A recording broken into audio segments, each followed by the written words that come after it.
Hello दोस्तों, स्वागत करते हैं अपने new YouTube channel Pradeep math point में। तो आज हम सीखेंगे इकाई का अंक ज्ञात करना। तो इससे पहले हम जानते हैं कि इकाई का अंक क्या होता है। तो किसी भी संख्या का अंतिम अंक इकाई का अंक कहलाता है। किसी भी संख्या का जो अंतिम अंक होता है क्या होता है?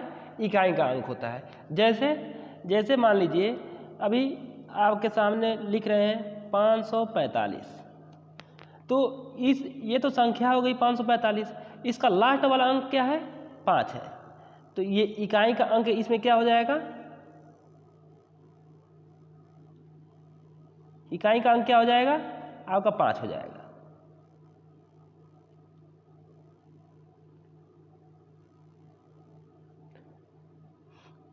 अब आगे चलते हैं। तो इसमें दो प्रकार से आपसे क्वेश्चन पूछता है।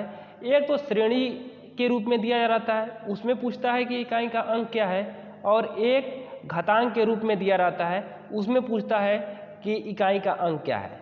तो सबसे पहले हम श्रेणी वाले संख्याओं को देखते हैं। जो श्रेणी में रहती हैं उनका इकाई का अंक कैसे ज्ञात किया जाता है। आइए उदाहरण से समझते हैं। मान लीजिए कि कोई संख्या दे दिया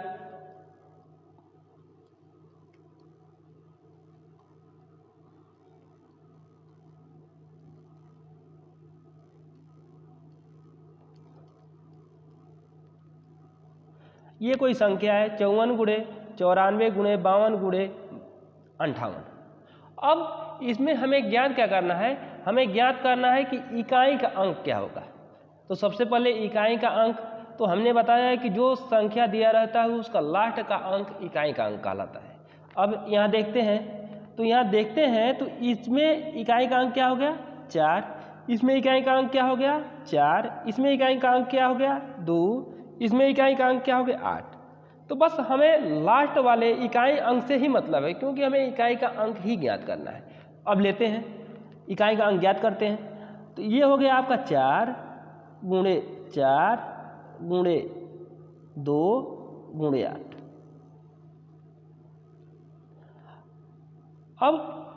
अब इनका ज्ञात करते हैं। तो ये हो गया चचौके 16, ये हो गया 16। तो अब 16 लिखेंगे तो हमें 16 से मतलब नहीं है, हमें बस इकाई अंक से मतलब है। तो इसका मतलब कि ये 6 हो गया। ठीक, 6 गुणे 2 गुणे 8। ठीक, 6 दूना 12, तो 12 हो गया। तो हमें 2 से मतलब है, 1 से मतलब नहीं है। अब ये क्या बचा यहाँ से? 8। तो 8 दूना के 16। तो 16 में बस हमें क्या इकाई अंक 6 से मतलब है, बाकी 1 से मतलब नहीं है। तो कहने का तात्पर्य यह है कि हमें सिर्फ और सिर्फ इकाई अंक को ही विशेष ध्यान देना है। इसमें बाकी दहाई का अंक कितना भी हो उससे कोई मान्य मतलब नहीं है। चलिए आगे देखते हैं।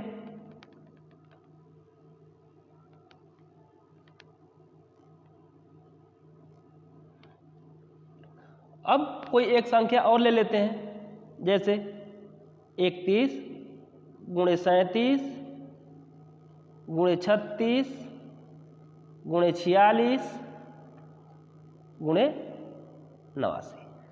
अब इसमें हमें ज्ञात क्या करना है? हमें ज्ञात करना है इकाई का अंक। तो हम इकाई वाला अंक ले लेते हैं। 1 गुणे 7 गुणे 6 गुणे 6 गुणे 9।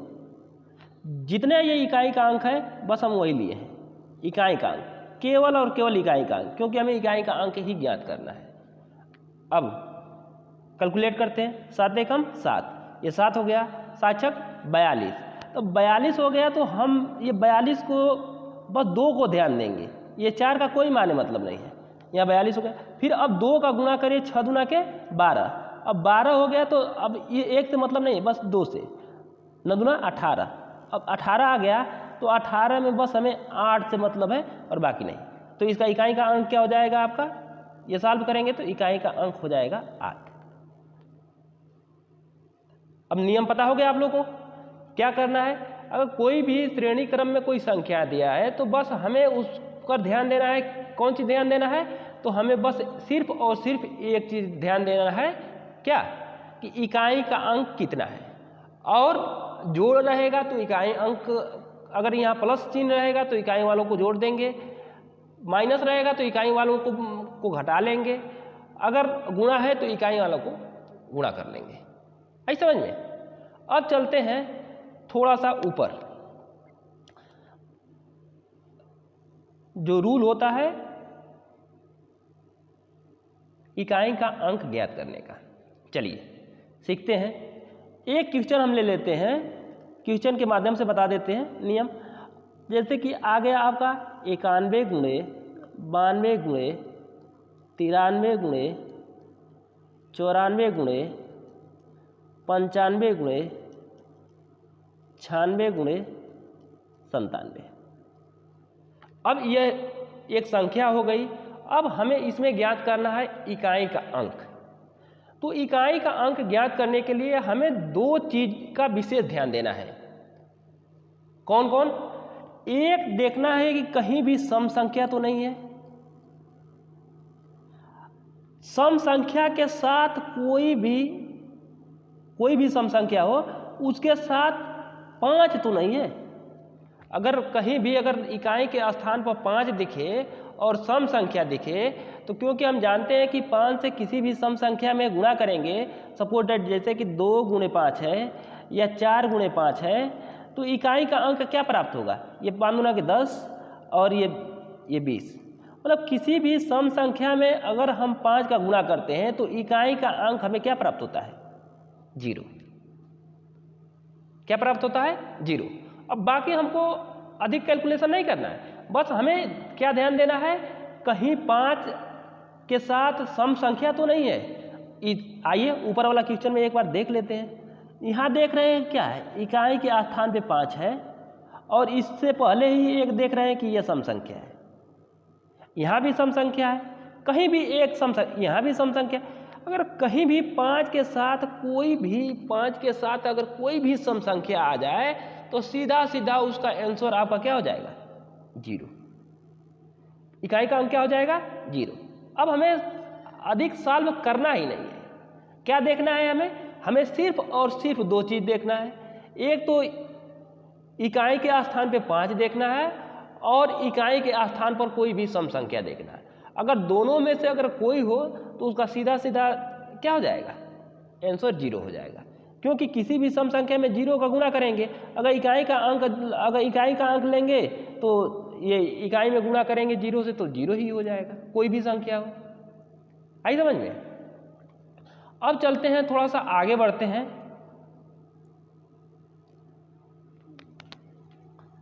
एक उदाहरण के द्वारा और सब स्पष्ट कर लेते हैं। पूछ दे आपसे कि सभी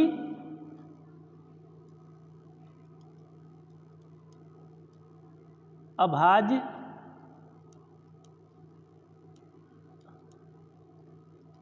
संख्याओं का गुणनफल।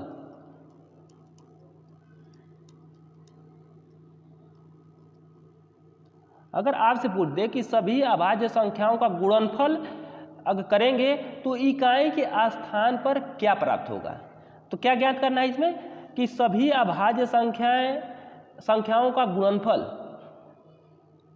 करने पर इकाई के स्थान पर क्या प्राप्त होगा।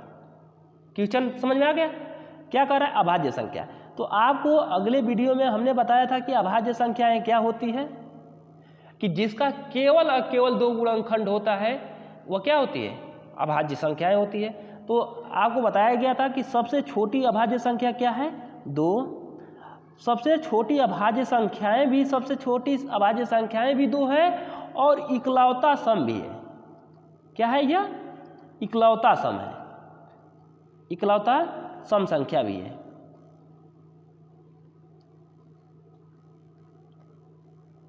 क्या है यह? इकलौता सम संख्या है। 2 अभाज्य संख्या भी है और कैसा है? इकलौता सम संख्या भी है। ठीक, और सबसे छोटी भी है। अब कह रहा है कि सभी, तो सभी में तो 2 भी आ जाएगा, फिर उसके बाद क्या होगा? 3, फिर उसके बाद 5, फिर उसके बाद 7। बस, ज़्यादा नहीं, 4-5 टर्म लिखेंगे, उसके बाद आपको खुद स्पष्ट हो जाएगा। ठीक, अब देख रहे हैं आपको ऊपर रूल बताए थे कि हमें इकाई के स्थान पर सम संख्या देखना है और 5 देखना है, सीधा सीधा आंसर हमें बता देना है। यहाँ देख रहे हैं क्या है, यहाँ देख रहे हैं कि इकाई के स्थान पे 5 है और ये पहला क्या है संख्या 2 क्या है सम है, तो सम और 5 दिख गया। अब सीधा सीधा इसका आंसर क्या हो गया, इकाई का अंक क्या हो गया, सीधा सीधा इकाई का अंक क्या हो गया। जहाँ भी बताए थे ना कि जहाँ भी सम दिखे और इकाई के स्थान पे 5 दिखे तो इसका सीधा सीधा आंसर क्या हो जाता है, 0 हो जाता है। समझ में आ गया। तो ये क्वेश्चन पुटअप किया है, बहुत बार के एग्जाम में यह क्वेश्चन पुटअप किया है, तो इस पर विशेष ध्यान देंगे। ध्यान नहीं देना है, बस रूल को ध्यान देना है, सवाल तो अपने आप आ जाएगा। ठीक, अब आगे क्वेश्चन देखते हैं।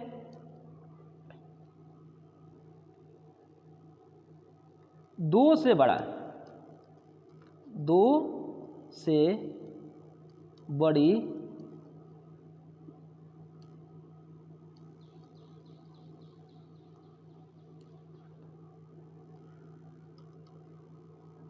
2 से बड़ी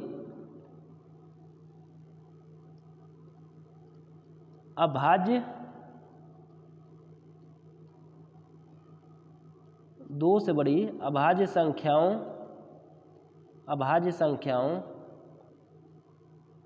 का गुणनफल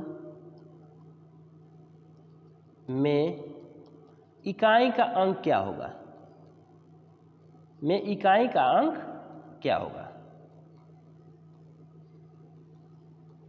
क्या ज्ञात करना है कि 2 से बड़ी होनी चाहिए अभाज्य संख्या और उनका गुणनफल में इकाई का स्थान पर क्या आएगा।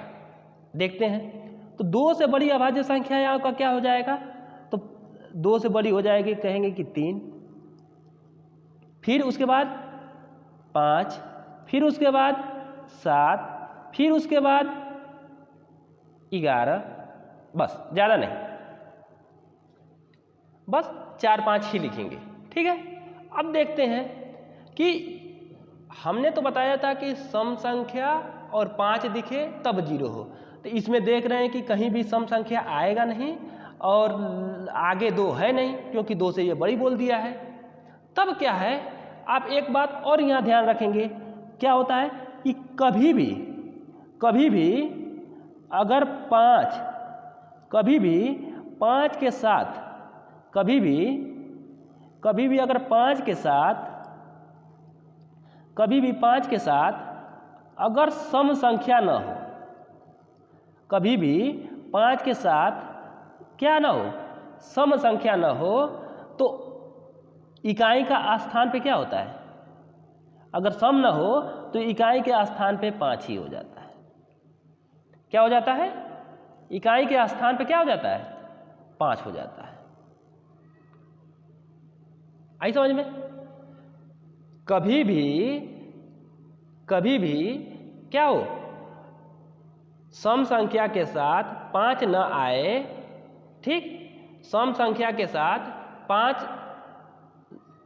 आए तो 0, अगर सम संख्या के साथ अगर 5 नहीं आता है तो उसका क्या हो जाएगा, इकाई का अंक 5 हो जाएगा।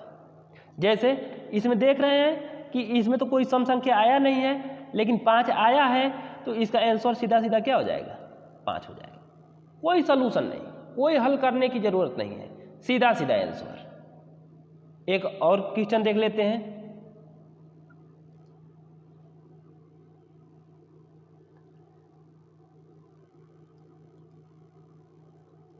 सभी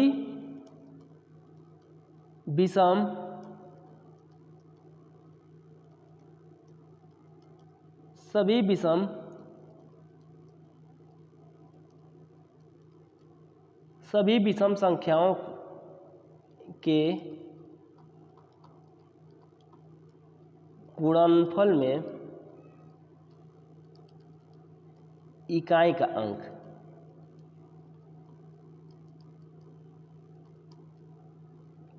अब यह सीधा सीधा कह रहा है विषम, तो विषम में क्या होगा, विषम में तो 2 आएगा नहीं। ठीक, अब देखते हैं आगे। तो पहला विषम संख्या 1, दूसरा 3, फिर 5, फिर 7, फिर 9, इसी तरह बढ़ते जाएंगे आगे।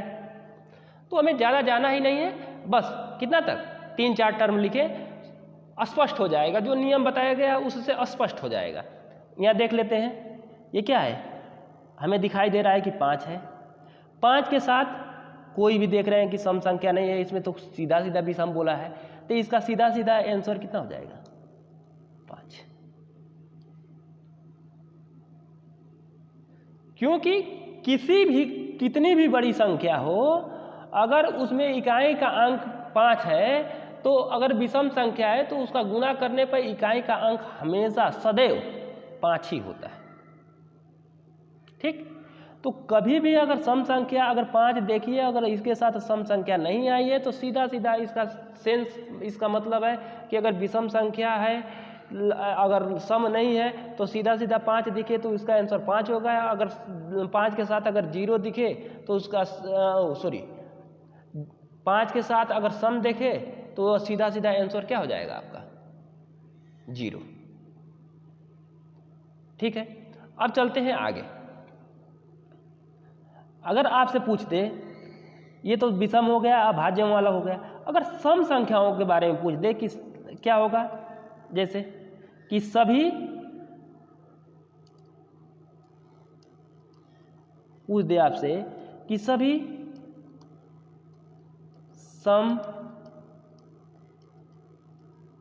सम संख्याओं के गुणनफल में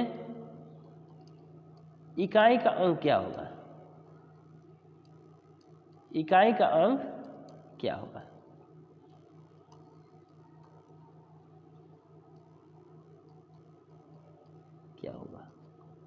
ठीक, ये तो रहा हमारा क्वेश्चन। अब सीधा सीधा पहले सम संख्याएं लिख लेते हैं, लिखकर थोड़ा सा देख लेते हैं।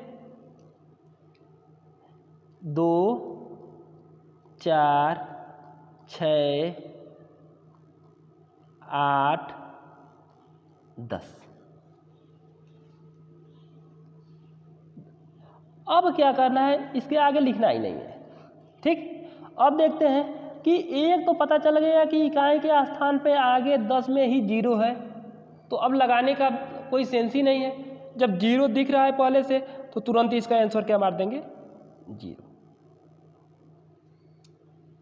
कहीं भी कोई भी संख्या दिया हो, अगर उसमें अगर इकाई के स्थान पर आपको 0 दिख गया, तो उसका सीधा सीधा सेंस हो गया क्या, कि उसका माने मतलब हो गया कि उसका क्या हो गया, इकाई का अंक 0 हो गया। ठीक है, ये तो अभी चल रहा है क्या, श्रेणी वाला, इसके आगे घातांक भी बताया जाएगा। लेकिन इससे पहले एक बात और बता देते हैं। आप पढ़े होंगे फैक्टोरियल के बारे में, आप फैक्टोरियल के बारे में पढ़े होंगे।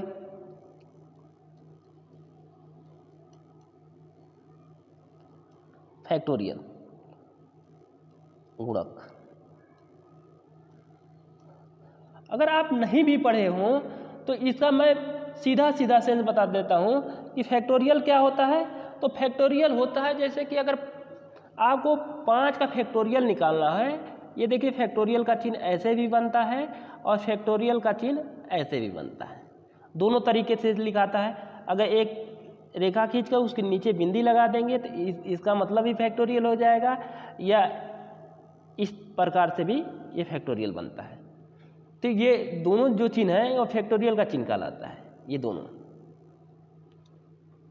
आई समझ में? तो इसका सेंस ये होता है कि अगर फैक्टोरियल अगर 4 दे दिया है, तो इसका मतलब है कि 1 से लगातार 4 तक गुणा। फैक्टोरियल का मतलब क्या होता है, 1 से लगातार 4 तक गुणा, 1 गुणे 2 गुणे 3 गुणे 4। अगर फैक्टोरियल 5 हो गया तो इसका सीधा सीधा सेंस है क्या, 1 गुणे 2 गुणे 3 गुणे 4 गुणे 5। अगर फैक्टोरियल 6 दिया तो 1 2 3 गुणे 4 गुणे 5 गुणे 6 गुणे जितना आगे दिया रहेगा 10 तक दिया रहेगा, 1000 तक दिया रहेगा, तो मतलब कि 1 से लेकर 1000 तक लगातार गुणा, तो ये क्या कहलाता है आपका फैक्टोरियल। आ गया समझ में। अब इकाई का अंक में इससे भी क्वेश्चन पुटअप करता है। आइए देखते हैं कैसा कैसा क्वेश्चन पुटअप करता है। आपसे दे देगा, पूछेगा कि फैक्टोरियल 4 में इकाई का अंक क्या होगा, इकाई का अंक क्या होगा, इकाई का अंक क्या होगा। तो सिंपल सा लॉजिक है, क्या करेंगे, गुणा कर लेंगे। कितने तक 4 तक। छोटी संख्या है तो 4 तक तो गुणा कर ही सकते हैं, छोटी संख्या है तो कर लेते हैं। 1 गुणे 2 गुणे 3 गुणे 4 गुणा कर लेते हैं। 2 3 6 चौके 24, कितना हो गया 24। तो इसका इकाई का अंक क्या आ रहा है 4, तो इकाई का अंक कितना हो गया 4।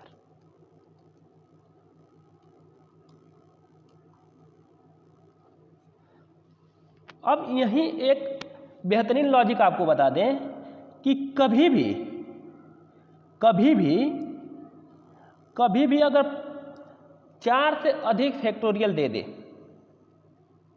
कभी भी 4 से अधिक फैक्टोरियल दे दे, सपोज डेट 240, इसको ऐसे भी लिखा जा सकता है, 240 को ऐसे भी लिखा जा सकता है, ऐसे भी, क्योंकि ये दोनों ही फैक्टोरियल का चिन्ह है। तो पूछेगा कि इसमें इकाई का अंक क्या होगा, तो आपको बता दें कि फैक्टोरियल 5, अगर फैक्टोरियल 5 से कभी भी अधिक संख्या हो, क्या हो 5 से कभी भी अधिक फैक्टोरियल हो, अगर 5 हो या 5 से अधिक फैक्टोरियल दिया हो, तो इसका सीधा सीधा सेंस हो जाता है कि इकाई का अंक क्या हो जाता है 0 हो जाता है। क्या होता है, इकाई का अंक सीधा सीधा 0 हो जाता है। क्यों होता है देख लेते हैं एक बार।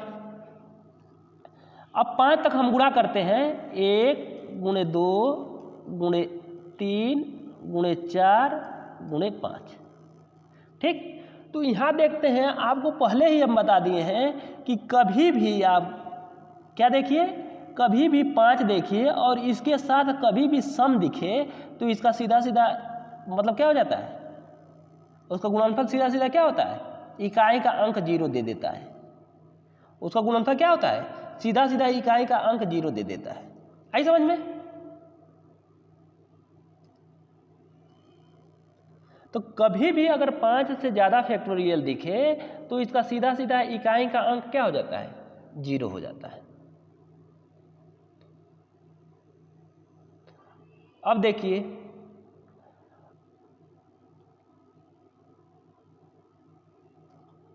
अब घातांक के बारे में पढ़ लेते हैं।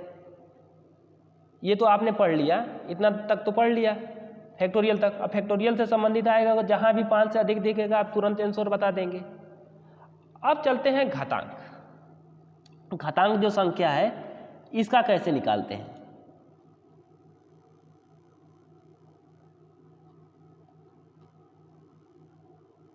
घातांक संख्या का,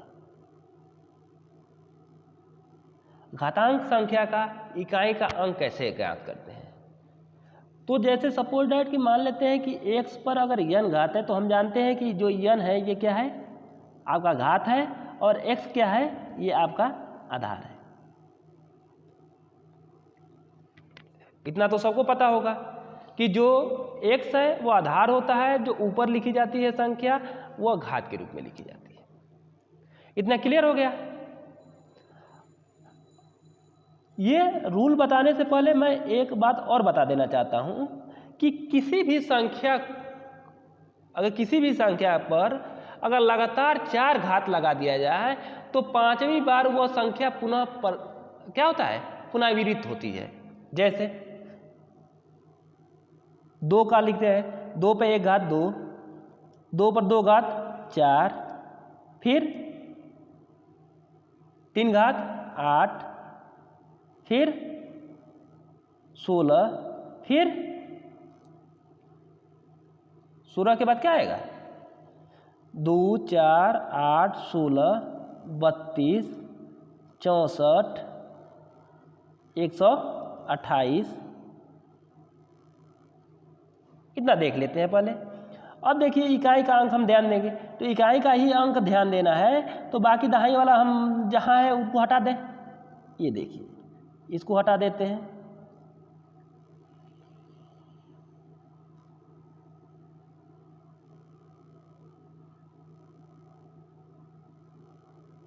देखिए हटा दिए। अब देखिए क्या हो रहा है, 1 2 3 4, ये क्या है? ये 1 घात है, ये 2 घात है, ये 3 घात है, ये 4 घात है। तो इकाई का अंक क्या हो रहा है? 2 4 8 6, फिर 4 के बाद फिर 5वां लगा रहे हैं, तो फिर देखिए वही पुनरावृत्त हो रहा है। क्या 4 के बाद फिर पुनरावृत्त हो जा रहा है? क्या हो रहा है? 2 4 8, फिर आगे देखेंगे तो ये क्या हो जाएगा? 6 हो जाएगा। ठीक, इसी तरह बढ़ता जाएगा। तो होता क्या है कि अगर किसी भी आधार पर अगर घात 4 से अधिक बार होगा तो वह क्या होगा? 4 के बाद अगर 5वां होगा तो फिर वह संख्या क्या होती है? पुनरावृत्त हो जाती हैं या पुनः आने लगती हैं। इतना कन्फर्म हो गया? किसी भी संख्या पर अगर 4 से अधिक घात लगाएंगे तो वह क्या होगी? वह फिर उसका पुनरावृत्ति चालू हो जाती है। जैसे कि इसमें हो रहा है कि 1 घात 2 घात 3 घात 4, 4 के बाद देखिए फिर पुनरावृत्त हो रहा है। इसी प्रकार कोई भी संख्या पर आप ले लीजिएगा, घात 4 से अधिक लगाएंगे तो फिर वह संख्या क्या होगी? पुनरावृत्त होने लगेगी। आगे इतना कन्फर्म। आप 3 पर लगा के देखिएगा, 3 पर लगा के इकाई का अंक देखेंगे तो 4 के बाद फिर वह पुनरावृत्ति होगा। अब चलते हैं मूल नियम क्या है ज्ञात करने का। तो पहले क्या करेंगे कि जो आप देखे हैं कि x पर n, तो n क्या है? घात है। तो पहले क्या करते हैं, रूल क्या है कि n में 4 का भाग देते हैं। 4 का भाग क्यों देते हैं?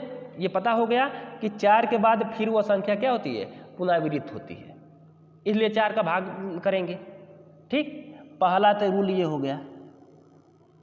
अब आप एक बात और कहेंगे कि जैसे कि x पर 8 9 5 4 3 2 1, अगर कोई इतनी बड़ी संख्या है तो पूरे ये घात में हम 4 का भाग करेंगे तो हमें तो बहुत अधिक टाइम लग जाएगा। क्या होगा? अगर ये बहुत बड़ी संख्या है तो इसमें क्या होगा? टाइम तो बहुत अधिक लग जाएगा, लगेगा ही टाइम। अगर इतनी बड़ी संख्या है तो 4 का भाग देंगे तो कुछ ना कुछ टाइम तो लगेगा ही। तो हमें पूरे में भाग नहीं देना है। हमें क्या करना है? पूरे में भाग नहीं देना है। किस में देना है? कि जो घात है उसके लास्ट 2 डिजिट में, लास्ट दो डिजिट है 2 और 1, ये क्या 21। हमें ये पूरे संख्या में ना देकर लास्ट के 2 क्या करना है? लास्ट के जो 2 अंक है उसी में 4 से भाग देना है। भाग देने के बाद जो शेष बचता है, जो बचेगा शेष, जो बचेगा क्या? शेष, वह आधार, ये आधार है। जो यहाँ शेष बचेगा, ये शेष किसका बच रहा है? घात का। ये शेष किसका बच रहा है? ये किसका घात बच रहा है? शेष का घात बच रहा है। तो जो आधार का इकाई अंक होगा, जो आधार का इकाई अंक होगा, आधार का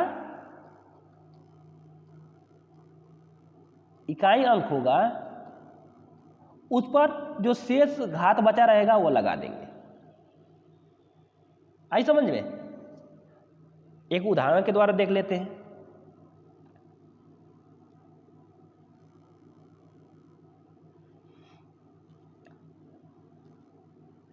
अब देखिए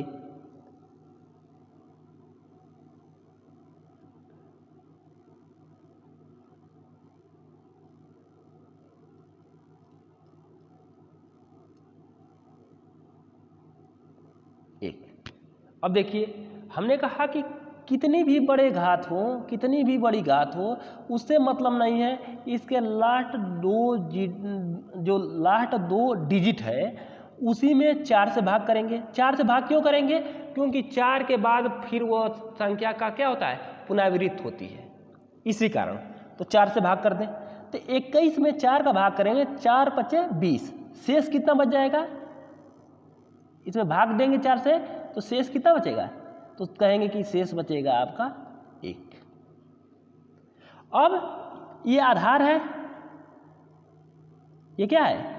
अभी हम बताएं कि आधार का इकाई अंक, तो इसमें आधार का इकाई अंक क्या दिख रहा है? 2। तो अब यही आधार के इकाई अंक पर जो शेष रहेगा उसी को ऊपर ये लिख देंगे घात के रूप में। तो ये इकाई का अंक आपका क्या हो जाएगा? 2 हो जाएगा। इतनी समझ में आई? चलिए फिर एक उदाहरण से देख लेते हैं, एक उदाहरण और देख लेते हैं।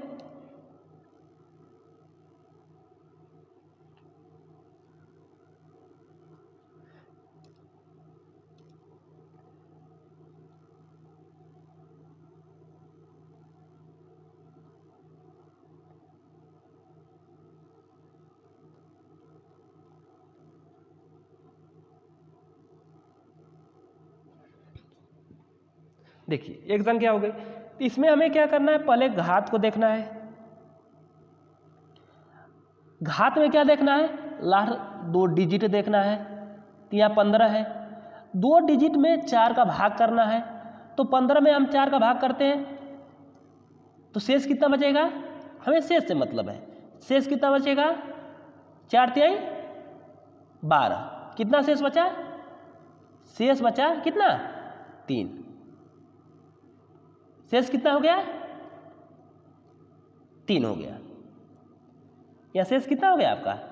3 हो गया। अब देखते हैं इसका लास्ट डिजिट कितना है। जो आधार है उसका लास्ट डिजिट कितना है, या इकाई का अंक कितना है? 6 है।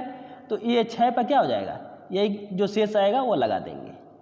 तो इसका मतलब कि 6 का 3 बार गुणा, घात का मतलब यही तो होता है, 3 बार गुणा। कर लेते हैं। 6 चढ़े के 36 गुणे 6। तो ये 6 से 3 से मतलब है नहीं, क्योंकि ये दहाई में आ गया। फिर इसको हटा देते हैं, 6 चढ़े के 36। तो इकाई का अंक क्या हो गया आपका? 6। अब निकालने का तरीका तो आपको मालूम हो गया है। अब थोड़ा सा और शॉर्टकट तरीका अपनाते हैं।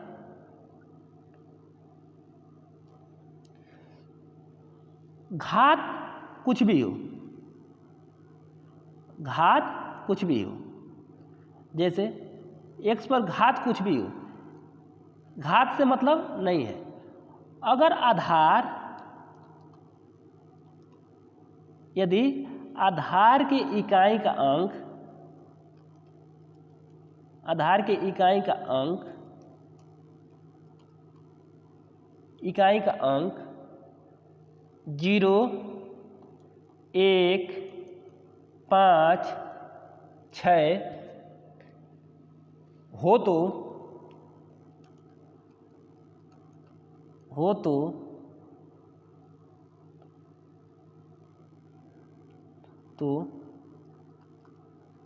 घात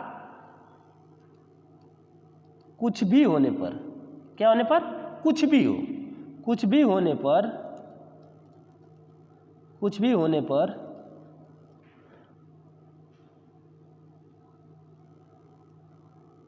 वह संख्या खुद होती है। वह संख्या क्या होती है? वह संख्या खुद इकाई का अंक होता है। क्या होता है? खुद इकाई का अंक होता है।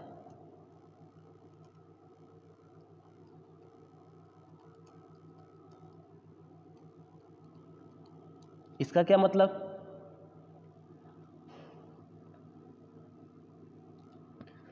इसका मतलब क्या है देखते हैं। सपोज डेट कि ये 50 हो गया, इकाई का अंक क्या हो गया 0। इस पर घात कुछ भी हो, घात से मतलब नहीं, देख लेते हैं। कुछ भी हो, इससे कोई मतलब नहीं है।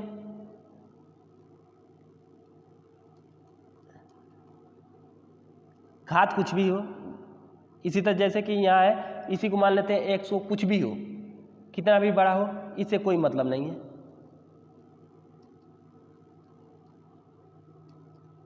इस पर भी घात कुछ भी हो, इससे कोई माने मतलब नहीं है।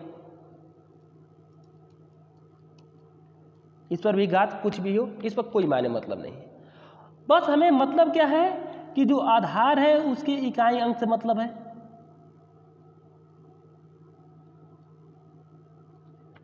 अगर इकाई के स्थान पे अगर 0 है तो इकाई का अंक सीधा सीधा 0 हो जाएगा, कोई सॉल्व करने की जरूरत नहीं है। अगर इकाई के स्थान पे 0 है तो इसका इकाई का अंक सीधा सीधा 0 हो जाएगा। घात कुछ भी हो, अगर इकाई के स्थान पे 6 है तो इकाई का अंक सीधा सीधा 6 हो जाएगा। अगर इकाई के स्थान पे 5 हो तो सीधा सीधा इकाई के क्या हो जाएगा अंक 5 हो जाएगा। ये क्या है, इकाई के स्थान पर 1 है तो घात कुछ भी होगा, इकाई का अंक क्या हो जाएगा 1 हो जाएगा। ये रूल समझ में आ गई आपकी?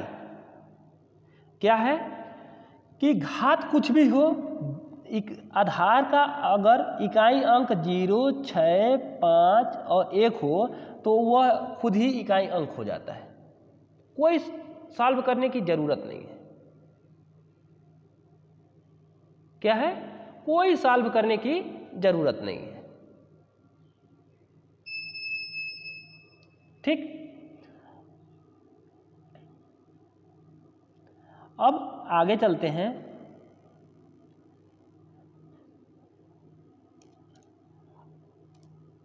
अब जो आप लगा रहे थे जैसे कि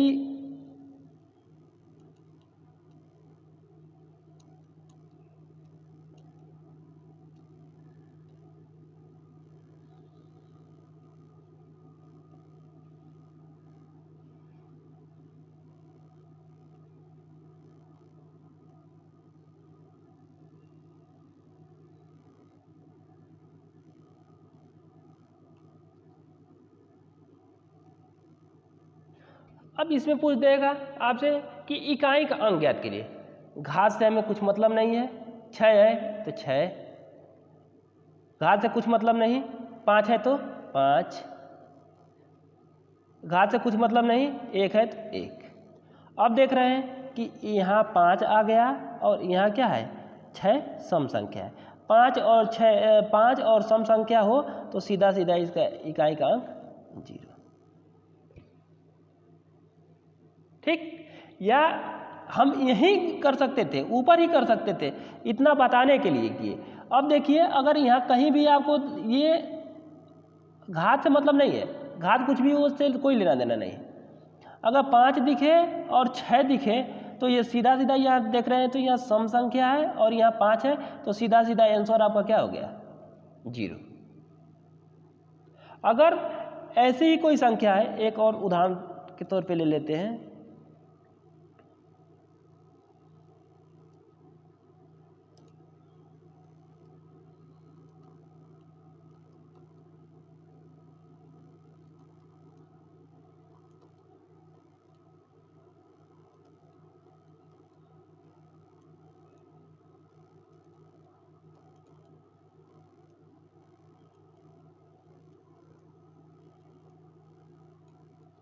इतना।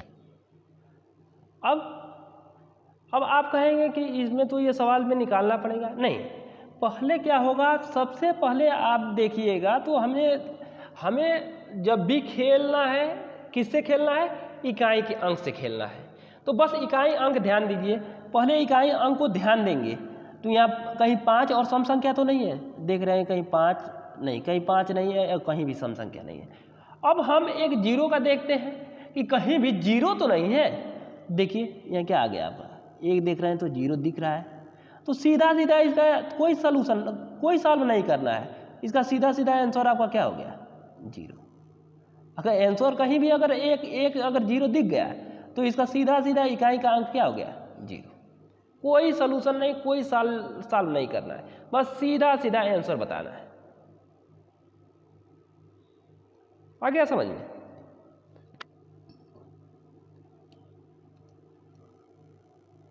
अब देखिए एक चीज और बता रहा हूं आपसे कि अगर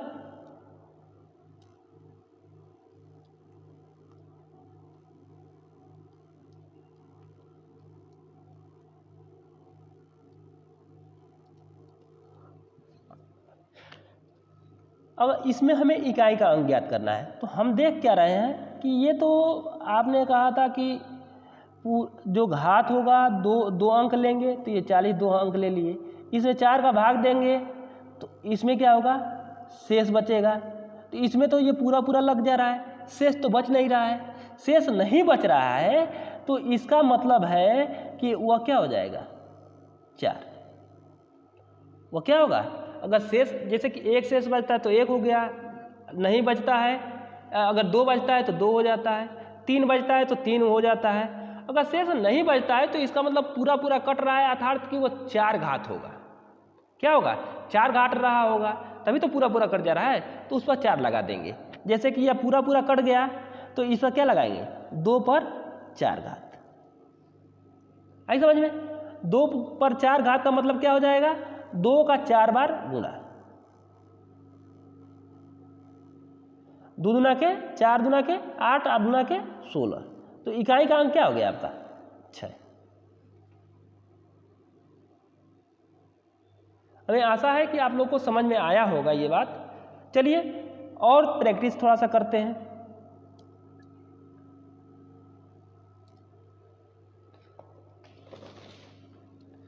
अगर मान लीजिए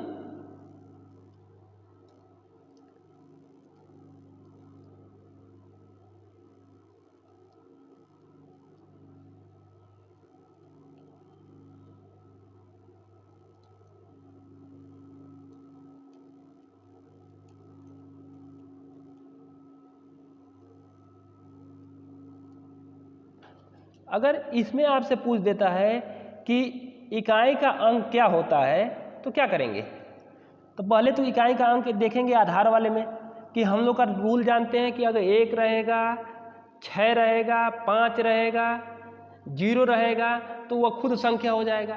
तो इतना तो सॉल्व करना नहीं है, तो देख लेते हैं कि इसमें से तो कोई नहीं है, तो यहाँ देख रहे हैं कि इकाई का अंक 1 आ गया, तो कोई भी संख्या हो इकाई का अंक तो इसका 1 ही होगा। इतना तो सॉल्यूशन तुरंत हो गया। अब चलते हैं आगे। इसमें देख रहे हैं तो इसमें तो 7 है तो वो तो रूल लगेगा नहीं। अब इसमें इसके 2 अंक को लेंगे, 2 अंक में 4 का भाग करेंगे तो 4 7 28, बचा कितना, 2, शेष कितना बच रहा है, 2। इकाई का अंक क्या है, 7, तो 7 पे 2 लगा देंगे तो कितना होगा, 7 7 49, 49 में इकाई का अंक क्या हो गया, 9, क्योंकि दहाई से मतलब नहीं है तो यहाँ 9। तो अब गुणा करेंगे 9 एकम 9, आंसर कितना हो गया, 9। इतना समझ में आया। और एक उदाहरण लेते हैं।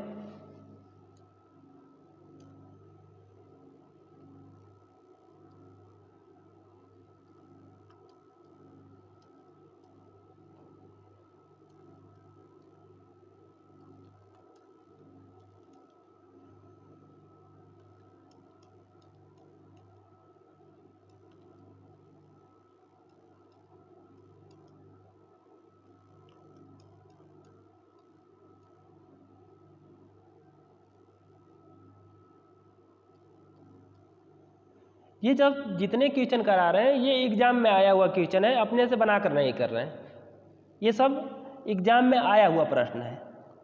तो अब हम देखते हैं क्या,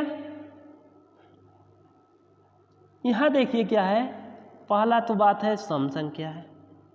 यहाँ क्या देख रहे हैं, 5 है, ये 5 कैसा है, 5 है ये, और ये क्या है, 1 है।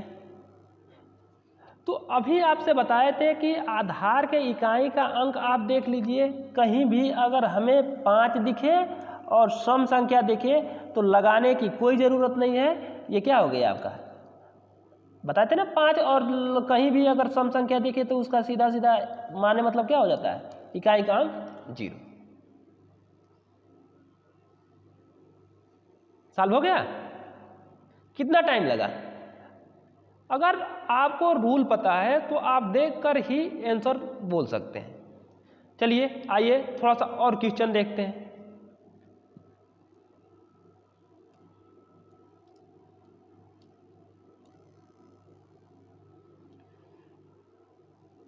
अगर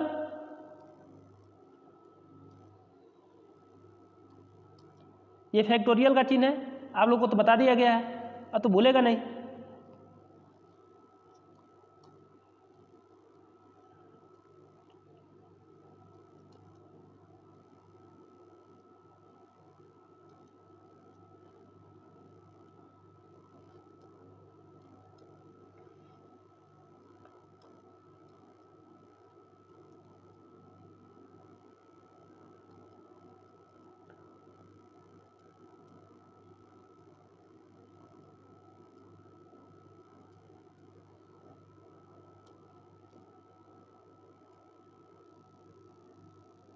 ये 100 फैक्टोरियल है, इस पर घात के रूप में 100 है। ठीक, अब इसको सॉल्व करना है तो आपको बताए थे कि सीधा सीधा यहाँ प्लस दिया है तो जोड़ना तो पड़ेगा ही। तो सीधा सीधा आपसे हमने बताया था कि जहाँ भी अगर फैक्टोरियल 5 दिखे या 5 के बाद दिखे तो इसका कोई मान्य मतलब नहीं होता है। तो देखिए इतना तो खत्म हो गया, इतना तो हमें सॉल्व करना नहीं है, इतना ही सॉल्व करना है। तो एक है फैक्टोरियल तो एक का फैक्टोरियल का माने एक ही होता है। अगर 2 का फैक्टोरियल होता है तो 2 ही होगा, क्योंकि 1 गुणे 2 करेंगे तो 2 ही होगा। तो 2 का वर्ग कितना हो गया आपका 4। ये 3 बार करेंगे तो इसका मतलब क्या हो गया 1 गुणे 2 गुणे 3, 3 गुना के 6। अगर बताए थे कि इकाई का अंक अगर 6 हो और 6 पर कितना भी घात हो तो उसका क्या मान होता है 6 ही होता है। ठीक, अब देखिए ये फैक्टोरियल 4 है तो इसका मतलब क्या है 1 गुणे 2 गुणे 3 गुणे 4। तो गुणा करेंगे क्या होगा 3 गुना के 6, 6 चौके 24, ये 24 होगा। 24 में इकाई का अंक क्या हो रहा है 4, तो ये क्या है 4 पर 4 घात। अगर 4 का गुणा 4 बार करेंगे तो कितना आएगा, इस तरह गुणा करिए 4 गुणे 4 गुणे 4 गुणे 4। निकालने के लिए तो हम ऐसे नहीं निकाल सकते हैं, लेकिन इकाई का अंक देखें 6 चौके 16, 16 में बस हम 6 लेंगे, 1 का कोई माने मतलब नहीं है। 6 चौके 24, 24 में हम केवल 4 लेंगे, 2 का कोई माने मतलब नहीं। 6 चौके 16, 16 में बस हम क्या लेंगे 6 लेंगे, 1 का कोई माने मतलब नहीं है।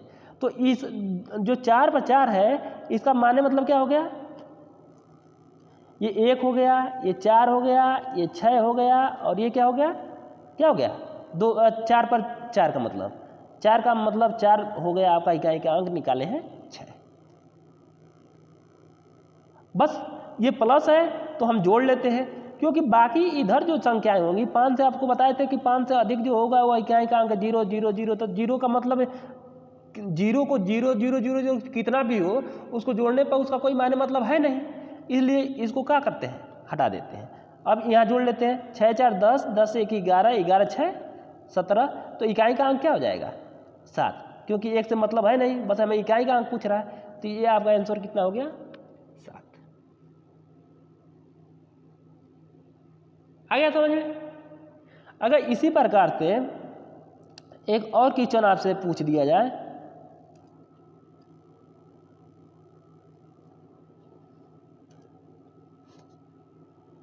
कि a factorial plus 2 factorial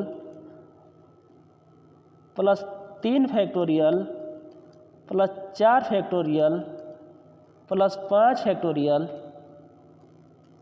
plus dot dot dot dot dot 1000 factorial.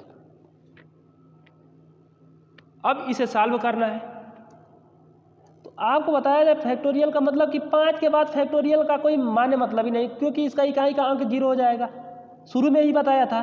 तो इसका मतलब कोई मान्य मतलब नहीं है, समझ लीजिए कि ये काम खत्म। इतना हम काम खत्म कर दिए। अब बचा इतना ही हमें सॉल्व करना है। चलिए आइए सॉल्व करते हैं।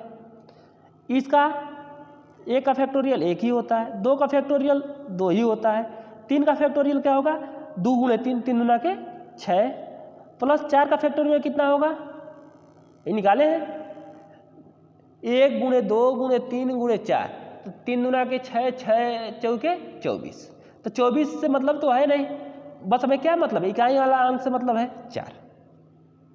तो ये कितना हो जाएगा 6 4 10, 2 12, 12 1 13, तो इकाई का अंक क्या हो गया 3 आंसर। हमें आशा है कि आप लोग को समझ में आया होगा। अगर कोई भी दिक्कत होगा तो आप कमेंट करके बता सकते हैं। जय हिंद, जय भारत।